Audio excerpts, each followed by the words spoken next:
ಅಮೃತ ಸಾರ ಗುರುಗಳ ಕರುಣದಿಂದ ಪನಿತು ಪೇಳುವೆ ಪರಮ ಭಗವದ್ಭಕ್ತರಿದನಾದರದಿ ಕೇಳುವುದು ಕಡು ಕರುಣಿ ನೀನೆಂದರಿದು ಹೇರುಡಲ ನಮಿಸುವೆ ನಿನ್ನಡಿಗೆ ಬೆಂಬಿಡದೆ ಪಾಲಿಸು ಪರಮ ಕರುಣ ಸಿಂಧು ಎಂದೆಂದು ನಡು ನಡುವೆ ಬರುತ್ತಿಪ್ಪ ವಿಘ್ನವ ತಡೆದು ಭಗವನ್ ನಾಮ ಕೀರ್ತನೆ ನುಡಿದು ನುಡಿಸೆನ್ನಿಂದ ಪ್ರತಿ ದಿವಸದಲ್ಲಿ ಮರೆಯದಲೆ. ಹರಿಭಕ್ತಿ ಸಾರದಲ್ಲಿ 26ನೇ ಪದ್ಯ.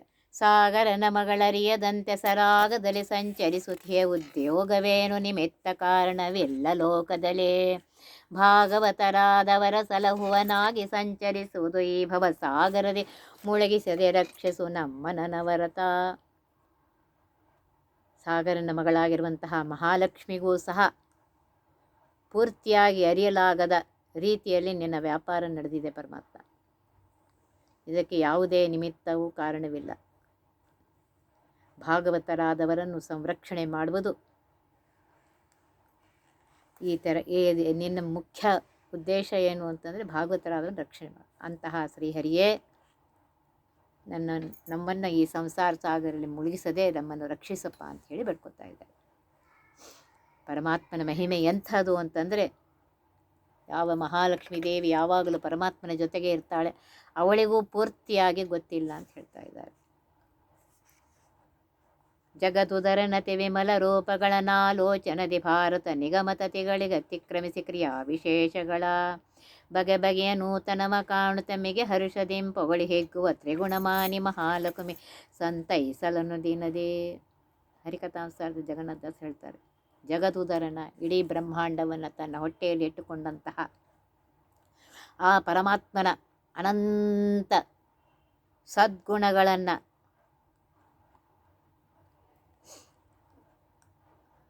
ಅನಾಲೋಚನದೆ ಭಾರತ ನಿಗಮತತಿಗಳಿಗೆ ಕ್ರಮಿಸಿ ಕ್ರಿಯಾವಿಶೇಷಗಳ ನೋಡಿ ಹೇಳ್ತಾ ಇದ್ದಾರೆ.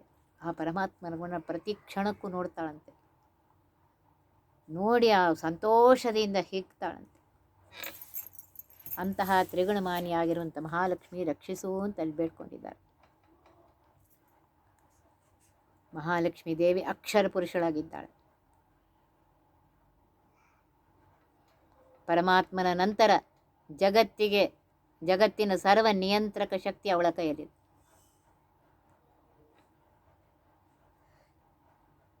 ಅಕ್ಷರ ಪುರುಷಳಾಗಿದ್ದು ಪರಮಾತ್ಮನ ಜೊತೆ ಇದ್ದರು. ಅವಳಿಗೂ ಸಹ ಆ ಪರಮಾತ್ಮನ ಮಹಿಮೆಯ ಪರಿಪೂರ್ಣ ಆಗಿಲ್ಲ ಅಂತ ಹೇಳ್ತಾ ಇದ್ದಾರೆ. ಕಾರ್ಯದ ಪರಿಪೂರ್ಣ ಗೊತ್ತಾಗಿಲ್ಲ ಅಂತ ಹೇಳ್ತಾರೆ. ಮಹಾಲಕ್ಷ್ಮಿಯು ಪರಮಾತ್ಮನಂತೆ ದೇಶತಃ ಕಾಲತಃ ವ್ಯಾಪ್ತಳಾಗಿದ್ದಾಳೆ. ಗುಣದಲ್ಲಿ ಮಾತ್ರ ಅವನಿಗಿಂತ ಅನಂತ ಪಟ್ಟು ಕಡಿಮೆಯಾಗಿದ್ದಾಳೆ. ಅವಳ ಸಾಮರ್ಥ್ಯ ಬ್ರಹ್ಮಾದಿಗಳಿಗಿಂತ ಹೆಚ್ಚಾಗಿದೆ. ಹೀಗಿದ್ದರೂ ಪರಮಾತ್ಮನನ್ನು ಪೂರ್ತಿಯಾಗಿ ತಿಳಿದುಕೊಂಡಿಲ್ಲ ಅಂತ ಹೇಳ್ತಾ ಇದ್ದಾರೆ. ಪರಮಾತ್ಮನ ಮಹಿಮೆ ಎಂಥದ್ದು ಅಂತಂದರೆ, ಸಾಗರದಿಂದ ಹುಟ್ಟಿರುವಂಥ ಸಾಗರನ ಮಗಳಾಗಿರುವಂತಹ ಮಹಾಲಕ್ಷ್ಮಿಯು ಪರಮಾತ್ಮನನ್ನು ಪೂರ್ತಿಯಾಗಿ ತಿಳಿಯಲಷ್ಟು ಅಪೂರ್ವವಾಗಿದೆ ಅಂತ ಹೇಳ್ತಾರೆ. ಅಂತಹ ಅದ್ಭುತ ಕಾರ್ಯ ಪರಮಾತ್ಮನಿಗೆ ಮಾತ್ರ ಸಾಧ್ಯ ಅಂತ ಹೇಳ್ತಾರೆ. ಇಲ್ಲಿ ಸಂಚಾರ ಎಂಬುದಕ್ಕೆ ಸೃಷ್ಟಿ ಸ್ಥಿತಿ ಮೊದಲಾದ ಜಗತ್ ವ್ಯಾಪಾರ ಅಂತ ಇಲ್ಲಿ ಅರ್ಥ ಮಾಡ್ಕೊಳ್ಬೇಕು. ಪರಮಾತ್ಮನ ಸೃಷ್ಟ್ಯಾಧಿಕಾರಿಗಳು ಅವನು ಸ್ವಂತಕ್ಕೋಸ್ಕರ ಮಾಡ್ತಾ ಇಲ್ಲ, ಅವನು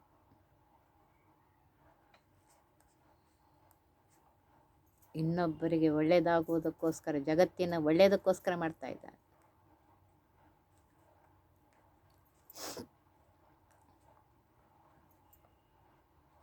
ಹೀಗೆ ಪರಮಾತ್ಮ ಸಕಲ ಕಾರ್ಯಗಳು ಏನು ಮಾಡ್ತಾ ಇದೆ ಅನ್ನೋದು ಲೋಕಹಿತಕ್ಕಾಗಿಯೇ ಆಗಿದೆ. ಅದಕ್ಕೆ ದ್ವಾದಶ ಸ್ತೋತ್ರದಲ್ಲಿ ಅಸ್ಮದಿಷ್ಟೈಕ ಕಾರ್ಯಾಯ ಪೂರ್ಣಾಯ ಹರಿಯೇ ನಮಃ ಅಂತ ಹೇಳಿದ್ದಾರೆ.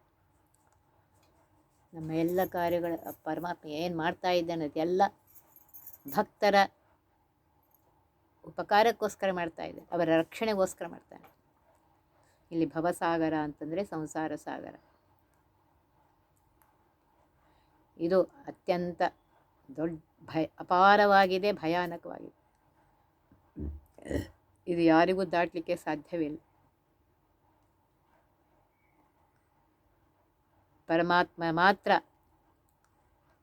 ಇಂತಹ ಘೋರ ಸಂಸಾರದಿಂದ ನಮಗೆ ಬಿಡುಗಡೆ ಮಾಡ್ತಾನೆ ಅಂಥೇಳಿ ಎಲ್ಲ ಶಾಸ್ತ್ರಗಳು ಬಂದಿದೆ.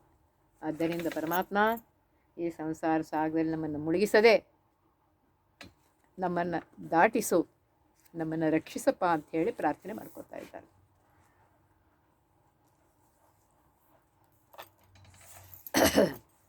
ಹಸ್ತಿವಾಹನನಾದಿಯಾದ ಸಮಸ್ತ ದೇವನಿಕಾಯದೊಳಗೆ ಪ್ರಶಸ್ತನಾವನು ನಿನ್ನವೋಳ್ ಶರಣಾಗತರ ಪೊರೆವಾ. ಹಸ್ತಕಲಿತ ಸುದರ್ಶನದೊಳರಿ ಮಸ್ತಕವನೆಳಹುವ ಪರಾತ್ಪರ ವಸ್ತುವಲ್ಲವೇ ನೀನು ರಕ್ಷಿಸು ನಮ್ಮ ನನವರತ.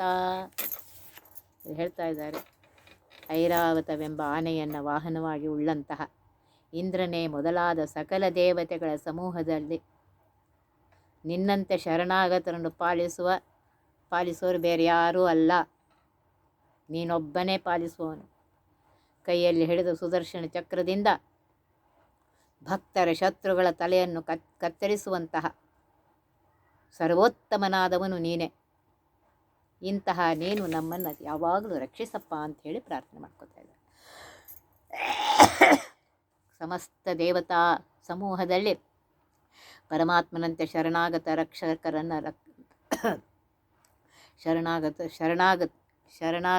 ರಕ್ಷಣೆ ಮಾಡುವರು ಬೇರೆ ಯಾರೂ ಅಲ್ಲ ಅಂತ ಹೇಳ್ತಾ ಇದ್ದಾರೆ. ಇಂದ್ರ ತ್ರಿಲೋಕೇಶ ಅಂತ ಪ್ರಸಿದ್ಧನಾದರೂ ಬಲಿ ಚಕ್ರವರ್ತಿ ಮೊದಲಾದ ಪ್ರಸಂಗದಲ್ಲಿ ಅವನು ಪರಾಜಿತನಾಗಿದ್ದಾನೆ. ರಕ್ಷಣೆಗಾಗಿ ಪ್ರಾರ್ಥನೆ ಮಾಡ್ಕೋತಾನೆ. ಆಗ ಅವನ ಪ್ರಾರ್ಥನೆಯಂತೆ ವಾಮನ ರೂಪದಿಂದ ಅವತರಿಸಿ ಬಲಿಯನ್ನು ನಿಗ್ರಹಿಸಿ ಇಂದ್ರನಿಗೆ ಆ ತ್ರಿಲೋಕಾಧಿಪತ್ಯವನ್ನು ಪರಮಾತ್ಮ ಕೊಡ್ತಾನೆ. ಈ ರೀತಿಯಾಗಿ ಭಾಗವತದಲ್ಲಿ ಬಂದಿದೆ. ಆದ್ದರಿಂದ ತ್ರಿಲೋಕಾಧಿಪತಿಯಾಗಿರುವ ಇಂದ್ರನಿಗೂ ಸಹ ರಕ್ಷಣೆ ನೀಡುವಂತಹ ಪರಮಾತ್ಮನೇ ನಿಜವಾದ ಶರಣಾಗತ ರಕ್ಷಕ, ಸರ್ವೋತ್ತಮನಾಗಿದ್ದಾನೆ. ಇಂದ್ರನಿಗಿಂತ ಶ್ರೇಷ್ಠರಾಗಿರುವಂತಹ ಬ್ರಹ್ಮ ಶಿವ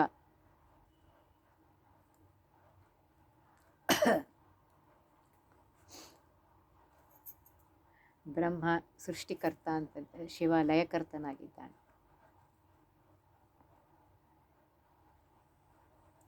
ರಕ್ಷಣೆಯ ಹೊಣೆ ದೃಷ್ಟಿಯಿಂದ ತ್ರಿಲೋಕೇಶ ಅನಿಸಿಕೊಂಡವನು ಇಂದ್ರನೇ.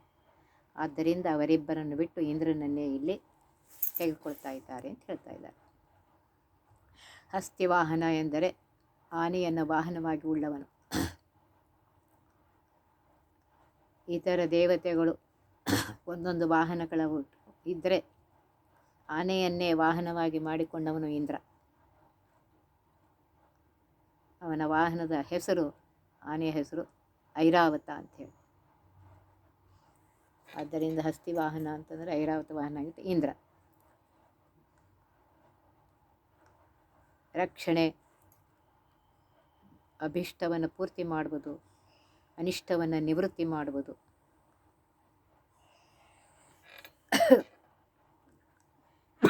ಅದರಿಂದ ಬರುವಂತಹ ಕೇಡನ್ನು ದೂರ ಮಾಡುವುದು, ಇದೆಲ್ಲ ರಕ್ಷಣೆಗೆ ಹೆಚ್ಚು ಇದೆ. ಅದಕ್ಕೆಂದೇ ಭೂಮಿಯಲ್ಲಿ ಅಸುರರ ಹಾವಳಿ ಆದಾಗ ಪರಮಾತ್ಮ ಅವತಾರವನ್ನು ತೆಗೆದುಕೊಂಡು ದುಷ್ಟರನ್ನು ಸಂಹಾರ ಮಾಡಿ ಲೋಕಕ್ಕೆ ಅಭಯ ನೀಡುವಂತಹ ಪ್ರಸಂಗಗಳು ಪುರಾಣದಲ್ಲಿ ಬಂದಿದೆ. ಅದನ್ನೇ ಭಗವದ್ಗೀತೆಯಲ್ಲಿ ವಿನಾಶಾಯಿಚ ದುಷ್ಕೃತಾಮ್ ಅಂತ ಹೇಳಿದ್ದಾರೆ. ಬ್ರಹ್ಮಾದಿ ದೇವತೆಗಳ ವರದಿಂದ ಸೊಕ್ಕಿದಂತಹ ಮಹಾದೈತ್ಯರನ್ನು ಇತರ ದೇವತೆಗಳು ನಿಗ್ರಹಿಸಲು ಅಸಮರ್ಥರಾದಾಗ ಅವರ ಪ್ರಾರ್ಥನೆಯಂತೆ ಪರಮಾತ್ಮ ಅವತಾರಗಳನ್ನು ತೆಗೆದುಕೊಂಡು ಆ ದುಷ್ಟರನ್ನು ಅನಾಯಾಸವಾಗಿ ಸಂಹಾರ ಮಾಡಿ ಪ್ರಸಂಗಗಳು ಪುರಾಣದಲ್ಲಿ ಬಂದಿದೆ. ಇದೇ ದುಷ್ಟರ ಸಂಹಾರ ಇಲ್ಲಿ ಹೇಳ್ತಾ ಇದ್ದಾರೆ. ಪರಮಾತ್ಮ ದುಷ್ಟರನ್ನು ಶಿಕ್ಷಿಸುವ ಬಗೆಯು ವಿಶಿಷ್ಟವಾಗಿದೆ. ಮುಖ್ಯವಾಗಿ ಸುದರ್ಶನ ಚಕ್ರದಿಂದ ಆ ದುಷ್ಟರಾದ ಅಸುರರನ್ನು ತರಿಯುವಂತಹ ಹಿರಿಮೆ ಪರಮಾತ್ಮನದು. ಶಿಶುಪಾಲಾದಿಗಳನ್ನು ಪರಮಾತ್ಮ ಶ್ರೀಕೃಷ್ಣ ರೂಪದಿಂದ ಸಂಹಾರ ಮಾಡಿದ್ದು ಬಂದಿದೆ ಭಾಗವತದಲ್ಲಿ. ಸುದರ್ಶನ ಚಕ್ರಕ್ಕೆ ಅಧಿದೇವತೆ ದುರ್ಗಾದೇವಿ ಮಹಾಲಕ್ಷ್ಮಿಯ ಸಾಕ್ಷಾತ್ ರೂಪ. ಆ ಸುದರ್ಶನ ಚಕ್ರವನ್ನು ಪ್ರಯೋಗಿಸುವುದಂದರೆ ಮಹಾಲಕ್ಷ್ಮಿಯನ್ನು ನಿಯಂತ್ರಿಸುವುದು ಅಂತ ಅರ್ಥ. ಇದರಿಂದ ಲಕ್ಷ್ಮೀಪತಿಯಾಗಿರುವಂತಹ ಪರಮಾತ್ಮನೇ ಸಕಲ ದೇವತೆಗಳಲ್ಲಿ ಶ್ರೇಷ್ಠನಾಗಿದ್ದಾನೆ, ಸರ್ವೋತ್ತಮನಾಗಿದ್ದಾನೆ.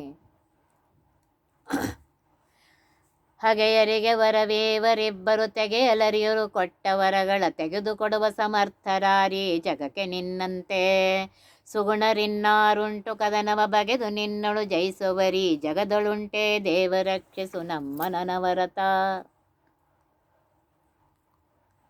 ದೇವತೆಗಳಿಗೆ ವೈರಿಗಳಾಗಿರುವಂತಹ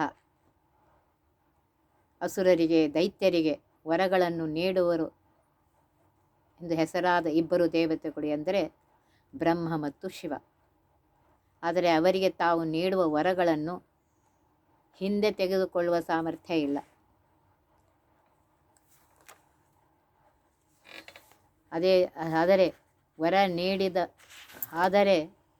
ವರ ನೀಡುವಂತೆ ನೀಡಿದ ವರವನ್ನು ಹಿಂದೆ ತೆಗೆದುಕೊಳ್ಳುವ ಸಾಮರ್ಥ್ಯ ಪರಮಾತ್ಮ ಒಬ್ಬನಿಗೇ ಇದೆ.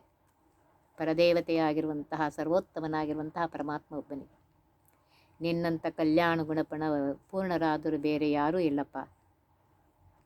ನಿನ್ನೊಂದಿಗೆ ಯುದ್ಧಕ್ಕೆ ತೊಡಗಿ ಜಯಿಸುವವರು ಈ ಜಗತ್ತಿನಲ್ಲಿ ಯಾರಾದರೂ ಇದ್ದಾರೇನೋ ಪರಮಾತ್ಮ? ಅಂತಹ ಸರ್ವೋತ್ತಮನಾಗಿರುವಂತಹ ಸರ್ವೋತ್ಕೃಷ್ಟನಾಗಿರುವಂತಹ ಹೇ ಪರಮಾತ್ಮನೇ, ನೀನು ನಮ್ಮನ್ನು ಸದಾ ರಕ್ಷಿಸು ಅಂಥೇಳಿ ಪ್ರಾರ್ಥನೆ ಮಾಡ್ತಾರೆ. ಪರಮಾತ್ಮನೇ ಸರ್ವೋತ್ತಮ ಅಂತ ಹೇಳೋದು ಇಲ್ಲಿ ಹೇಳ್ತಾ ಇದ್ದಾರೆ.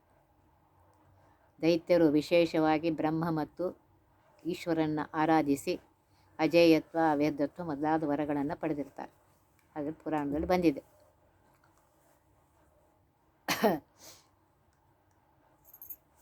ಆಗ ಅವರು ವರ ನೀಡಿದಾಗ ಆ ಲೋಕನಾಶ ಆಗಬಾರ್ದು ಅಂತ ಹೇಳಿ ಅದರ ಪರಿಹಾರಕ್ಕೋಸ್ಕರ ಪರಮಾತ್ಮ ಅವತಾರವನ್ನು ತೆಗೆದುಕೊಳ್ತಾನೆ.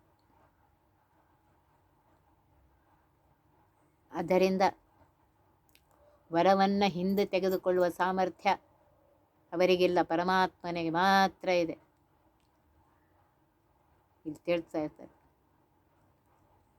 ನೋಡ್ರಿ, ಭಸ್ಮಾಸುರನ ಪ್ರಸಂಗದಲ್ಲಿ ತಾನು ನೀಡಿದ ವರವನ್ನು ತನ್ನ ತಲೆಯ ಮೇಲೆ ಕೈಯಿರಿಸಿ ಪರೀಕ್ಷಿಸುವ ದುಸ್ಸಾಹಕ್ಕೆ ತೊಡಗಿದ ಆ ಸುರನಿಂದ ಪಾರಾಗಲು ಈಶ್ವರ ಪರಮಾತ್ಮನ ಹತ್ರ ಬರ್ತಾನೆ. ಇದರಿಂದ ಗೊತ್ತಾಗುತ್ತೆ ತಾವು ವರ ಕೊಟ್ಟ ಮೇಲೆ ಅದನ್ನು ವಾಪಸ್ ಇದು ಮಾಡಲಿಕ್ಕಾಗೋದಿಲ್ಲ. ತನ್ನ ವರದಿಂದ ಸಂಕಟಕ್ಕೆ ಗುರಿಯಾದಾಗ ಶಿವ ಪರಮಾತ್ಮನ ಅನುಗ್ರಹದಿಂದ ಮೋಚಿತಃ ಸಂಕಟಾತ್ ಶಿವ ಭಾಗವತದಲ್ಲಿ ಬಂದಿದೆ, ದಶಮಸ್ಕಂದದಲ್ಲಿ. ಈ ರೀತಿಯಾಗಿ ಪರಮಾತ್ಮ ಇತರರು ನೀಡುವ ವರಗಳನ್ನು ಸಹ ತಾನು ಪರಿಹರಿಸ್ತಾನೆ ಅಂತ ಹೇಳಿ ಇಲ್ಲಿ ವಿಶೇಷವನ್ನು ಹೇಳ್ತಾ ಇದ್ದಾರೆ. ಹೀಗೆ ವರ ನೀಡುವಂತೆ ವರವನ್ನು ಹಿಂದೆ ತೆಗೆದುಕೊಳ್ಳುವುದು ಸಹ ಆ ಪೂರ್ಣವಾದ ಸಾಮರ್ಥ್ಯ ಪರಮಾತ್ಮನಲ್ಲಿದೆ ಅಂತ ಹೇಳ್ತಾರೆ. ಅದರಿಂದ ಶ್ರೀಹರಿ ಪರದೇವತೆಯಾಗಿದ್ದಾನೆ, ಸರ್ವಶ್ರೇಷ್ಠನಾಗಿದ್ದಾನೆ ಅಂತ ಹೇಳ್ತಾ ಇದ್ದಾರೆ.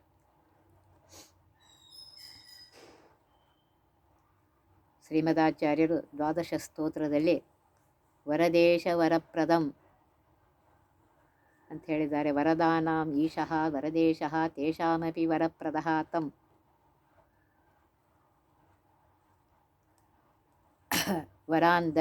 ವರಾಂದ್ಯತಿ ಇತಿ ವರದಾಃ ತೇಷಾಂ ಈಶಾಃ ವರದೇಶಾಃ ತೇಷಾಮಪಿ ವರಾನ್ ಪ್ರಕರ್ಷೇಣ ಇದ್ಯತಿ ಇತಿ ವರದೇಶ ವರಪ್ರದಃ.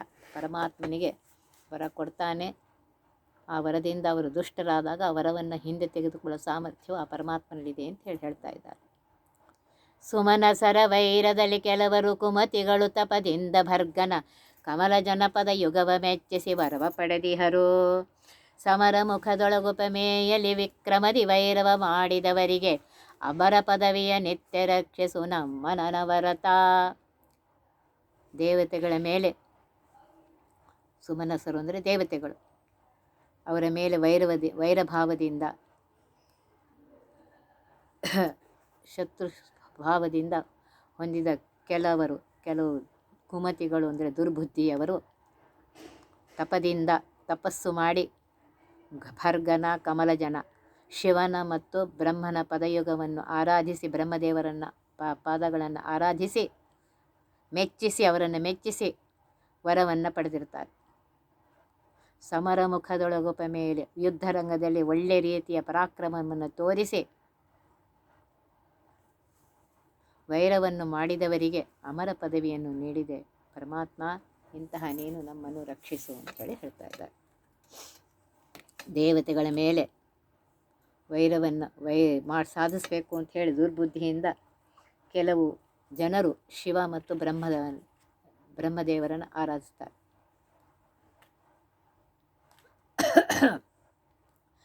ಹಾಗೆ ವರ ಪಡೆದವರಲ್ಲೂ ಸಹ ಯುದ್ಧರಂಗದಲ್ಲಿ ಉತ್ತಮ ಹೋರಾಟವನ್ನು ಮಾಡಿಯೇ ವರವನ್ನು ಸಾಧಿಸಿ ಹೊರಟಿರ್ತಾರೆ. ಅಂತಹ ಉತ್ತಮ ಚೇತನರಿಗೆ ಅಮರ ಪದವಿಯನ್ನು ನೀಡಿ ಅನುಗ್ರಹಿಸಿದ್ಯಪ್ಪ ಪರಮಾತ್ಮ ಅಂತ ಹೇಳ್ತಾರೆ. ಬ್ರಹ್ಮ ಮತ್ತು ಶಿವನಿಂದ ಅವಧ್ಯತ್ವ ಹಾಗೂ ಅಜೇಯತ್ವ ಪರದ ಅಸುರರು ಸಾಮಾನ್ಯವಾಗಿ ನಾಶವನ್ನು ಹೊಂದುತ್ತಾರೆ. ಆದರೆ ಅಂಥವರಲ್ಲಿ ಕೆಲವರು ಮಾತ್ರ ನ್ಯಾಯಬದ್ಧ ರೀತಿಯಲ್ಲಿ ಯುದ್ಧ ಮಾಡಿ ಹಿರಿಮೆಯನ್ನು ಪಡೆದವರಿದ್ದಾರೆ. ಅಂಥವರು ವಿನಾಶವನ್ನು ಹೊಂದದೆ ದೇವತೆಗಳಲ್ಲಿ ಪರಿಣಿತರಾಗುತ್ತಾರೆ. ಇದಕ್ಕೆ ನಿದರ್ಶನವಾಗಿ ಉದಾಹರಣೆಗೋಸ್ಕರ ಬಲಿಚಕ್ರವರ್ತಿಯನ್ನು ನೋಡ್ಬೋದು ಅಂತ ಹೇಳ್ತಾ ಇದ್ದಾರೆ. ಅವರು ಮೇಲ್ನೋಟಕ್ಕೆ ಬಲಿಚಕ್ರವರ್ತಿ ದೇವತೆಗಳ ಪ್ರಬಲ ವೈರಿ ಎಂದು ಕಂಡರೂ ಮೂಲತಃ ಅವನು ಸಾತ್ವಿಕನಾಗಿದ್ದ. ಅವನ ಸಾಧನೆಗೆ ಫಲಶ್ರುತಿಯಾಗಿಯೇ ಇಂದ್ರ ಪದವಿ ಲಭಿಸಿತು. ಒಬ್ಬ ದೇವದ್ವೇಷಿ ದೇವರಾಜನಾದ ಕಥೆ ಬಂದಿದೆ. ಬಾಣಾಸುರ ಇದಕ್ಕೆ ಇನ್ನೊಂದು ಉದಾಹರಣೆ. ಕಾರ್ತಿವೀರ್ಯಾನಂತೆ 1000 ತೋಳಿನವನಾಗಿದ್ದ ಅವನು ಶ್ರೀಕೃಷ್ಣನ ಮೇಲೆ ಯುದ್ಧಕ್ಕೆ ಬಂದ. ಶ್ರೀಕೃಷ್ಣ ಅವನ 998 ತೋಳುಗಳನ್ನು ಕತ್ತರಿಸಿ 2 ಕೈಗಳನ್ನು ಮಾತ್ರ ಉಳಿಸಿ ಉದ್ಧಾರ ಮಾಡಿದ್ದಾನೆ. ಅವನೊಳಗಿದ್ದ ಬಾಣ ಎಂಬ ಅಸುರನ ಆವೇಶವನ್ನು ನಾಶ ಮಾಡಿ ಅವನನ್ನು ಅಮರ ಮಾಡಿದ್ದಾನೆ ಅಂತ ಹೇಳಿ ಅನ್ನುವ ವಿವರ ಭಾಗವತ ಮತ್ತು ಹರಿವಂಶದಲ್ಲಿ ಬಂದಿದೆ. ಇನ್ನು ಪ್ರಹ್ಲಾದನ ಕಥೆ ವಿಲಕ್ಷಣವಾಗಿ ಹುಟ್ಟಿದ್ದು ದೈತ್ಯ ಕುಲದಲ್ಲೇ ಆಗಿದ್ದರೂ ಭಾಗವತ ಶಿರೋಮಣಿ ಎಂದು ಖ್ಯಾತನಾದ ವಿಶೇಷ ಹಿರಿಮೆ ಆ ಪ್ರಹ್ಲಾದನು.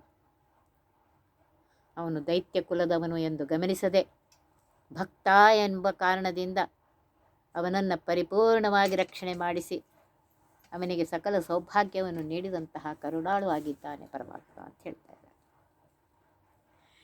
ಬಲಿಯ ಬಂಧಿಸಿ ಮೊರೆಯಿಡುವ ಸತಿಗೊಲಿದು ಅಕ್ಷಯವೆತ್ತು ಕರುಣದಿ ಮೊಲೆಯುಣಿಸಿ ಬಾಲಿಕೆಯ ಪಿಡಿದ ಸುವನಪಹರಿಸೆ ಶಿಲೆಯ ಸತಿಯಳ ಮಾಡಿ ತ್ರಿಪುರರಲನೆಯರ ವ್ರತ ಗೆಡಿಸಿ ಕೂಡಿದ ಕೆಲಸ ಉತ್ತಮವಾಯ್ತು ರಕ್ಷಿಸು ನಮ್ಮ ನನವರತ. ಬಲಿಯನ್ನು ಬಂಧಿಸಿ ಮೊರೆಯಿಡುವ ಸತಿಗೊಲಿದು ಮೊರೆಯಿಟ್ಟಂತಹ ದ್ರೌಪದಿಗೆ ಒಲಿದು ಕರುಣೆಯಿಂದ ಅಕ್ಷಯ ವಸ್ತ್ರವನ್ನು ಕೊಟ್ಟು ಮೊಲೆ ಉಣಿಸಿದಂತಹ ಪೂತನಿಯನ್ನು ಹಿಡಿದು ಅವಳ ಪ್ರಾಣವನ್ನು ತೆಗೆದು ಶಿಲೆಯಾಗಿ ಅಹಲ್ಯೆಯನ್ನು ಪುನಃ ಸತಿಯಳನ್ನಾಗಿ ಮಾಡಿ ತ್ರಿಪುರಾಸುರರ ಪತ್ನಿಯರ ವ್ರತವನ್ನು ಕೆಡಿಸಿ ಕೂಡಿದ ನಿನ್ನ ಇದೆಲ್ಲ ನಿಂದ ಅತ್ಯಂತ ಉತ್ತಮವಾಯಿತಪ್ಪ ಪರಮಾತ್ಮ. ಅಂತಹ ಶ್ರೀಹರಿಯೇ ನಮ್ಮನ್ನು ರಕ್ಷಿಸು ಅಂತ ಹೇಳಿ ಇಲ್ಲಿ ಪ್ರಾರ್ಥನೆ ಮಾಡ್ತಾರೆ. ಇಲ್ಲೇನು ಹೇಳಬೇಕಾಗಿದೆ, ಭಗವಿಗೆ ಭಕ್ತರಿಗೆ ಅನುಗ್ರಹಿಸಿದಂತಹ ಪರಮಾತ್ಮನ ಕಾರುಣ್ಯವನ್ನು ಹೇಳುತ್ತಾ ಅಂತಹ ಪರಮಾತ್ಮ ನಮ್ಮನ್ನು ಸದಾ ರಕ್ಷಿಸಪ್ಪ ಅಂತ ಹೇಳಿ ಪ್ರಾರ್ಥನೆ ಮಾಡ್ಕೊತಾ ಇದ್ದಾರೆ. ಬಲಿಯನ್ನು ಬಂಧಿಸಿದ ಪ್ರಸಂಗ ವಾಮನ ಅವತಾರದಿಂದ ಭಾಗವತ ಅಷ್ಟಮ ಸ್ಕಂದದಲ್ಲಿ ಬಂದಿದೆ.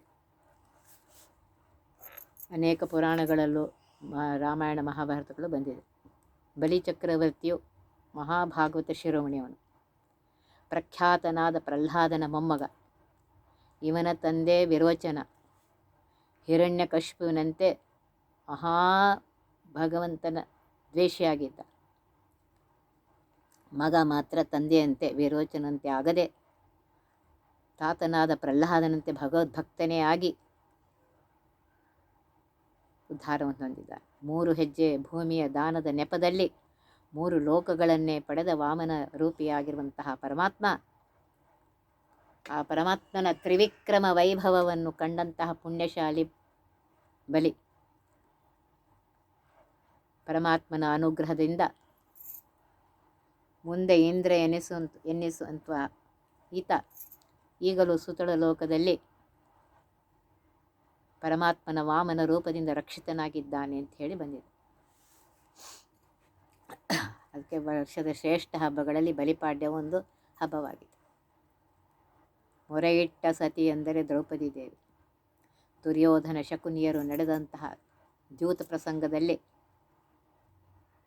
ತನ್ನ ಸರ್ವಸ್ವದೊಂದಿಗೆ ತನ್ನನ್ನು, ತನ್ನ ತಮ್ಮಂದಿರನ್ನು ಹಾಗೂ ದ್ರೌಪದಿಯನ್ನು ಯುಧಿಷ್ಠರ ಸೋತಾಗ ತುಂಬಿದ ಸಭೆಯಲ್ಲಿ ಕರೆತರ್ತಾರೆ ದ್ರೌಪದಿಯನ್ನು. ಅತ್ಯಂತ ಕೆಟ್ಟ ರೀತಿಯಲ್ಲಿ ದುರ್ಯೋಧನ ವರ್ತಿಸಿ ಕೊನೆಗೆ ದ್ರೌಪದಿಯ ವಸ್ತ್ರಾಪಹಾರ ಕಾರಣಕ್ಕೂ ಪ್ರಯತ್ನಿಸಂಥ ಮಹಾ ದುಷ್ಟ ಪಾತಕಿಯನ್ನು. ಆ ಸಮಯದಲ್ಲಿ ದ್ರೌಪದಿಯು ಅತ್ಯಂತ ಭಕ್ತಿಯಿಂದ ಪರಮಾತ್ಮನಿಗೆ ಶರಣು ಹೋಗ್ತಾಳೆ. ಆಗ ಕರುಣಾಸಮುದ್ರನಾಗಿರುವಂತಹ ಪರಮಾತ್ಮ ಅವಳಿಗೆ ಅಕ್ಷಯ ವಸ್ತ್ರವನ್ನು ಕೊಟ್ಟು ಅವಳನ್ನು ರಕ್ಷಿಸಿದ್ದು ಮಹಾಭಾರತದಲ್ಲಿ ಅತ್ಯಂತ ಸುಪ್ರಸಿದ್ಧವಾಗಿರುವಂತಹ ವಿಷಯ. ಅದನ್ನು ಹೇಳ್ತಾರೆ, ಪರಮಾತ್ಮ ನೀನು ಅವರನ್ನೆಲ್ಲ ರಕ್ಷಣೆ ಮಾಡಿದೆ, ನಮ್ಮನ್ನು ರಕ್ಷಣೆ ಮಾಡಿ ಹೇಳ್ತಾರೆ. ಇದನ್ನು ವಿವರವನ್ನು ನಾಳಿನ ದಿವಸ ನೋಡೋಣಂತೆ. ಒತ್ತಿ ಬಹ ವಿಘ್ನಗಳ ಕಳೆದಪ ಮೃತ್ಯುವಿಗೆ ಮರೆ ಮಾಡಿ ಕಾಲನ ದೂತರಿಗೆ ಭೇಕರವ ಪುಟ್ಟಿಸಿ ಸಕಲ ಸಿದ್ಧಿಗಳ ಒತ್ತಿಗೊಳ್ಳಿಸಿ ವೆನರು ಹೇಕ್ಷಣ ನೃತ್ಯ ಮಾಡುವರವರ ಮನೆಯೊಳು ನಿತ್ಯ ಮಂಗಳ ಹರಿಕಥಾಮೃತ ಸಾರ ಪಠಿಸುವರ.